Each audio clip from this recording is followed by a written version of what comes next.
ایرانی صدر Masoud Pezeshkian نے کہا ہے کہ رہبر اعلیٰ آیت اللہ علی خامنائی کی شہادت نے پوری امت مسلمہ کو گہرے رنج و غم میں مبتلا کر دیا ہے۔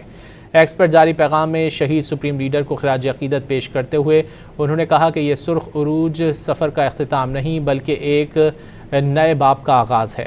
ایرانی صدر کے مطابق ایرانی قوم ہر کڑے امتحان سے پہلے سے زیادہ مضبوط، پر امید اور ثابت قدم ہو کر ابھرتی ہے۔ ایرانی صدر ڈاکٹر مسعود پزشکیان نے کہا ہے کہ رہبر اعلیٰ آیت اللہ علی خامنائی کی شہادت نے پوری امت مسلمہ کو گہرے رنج و غم میں مبتلا کر دیا ہے۔ ایکس پر جاری پیغام میں شہید سپریم لیڈر کو خراج عقیدت پیش کرتے ہوئے انہوں نے کہا کہ یہ سرخ عروج سفر کا اختتام نہیں بلکہ ایک نئے باب کا آغاز ہے۔ ایرانی صدر کے مطابق ایرانی قوم ہر کڑے امتحان سے پہلے سے زیادہ مضبوط، پر امید اور ثابت قدم ہو کر ابھرتی ہے۔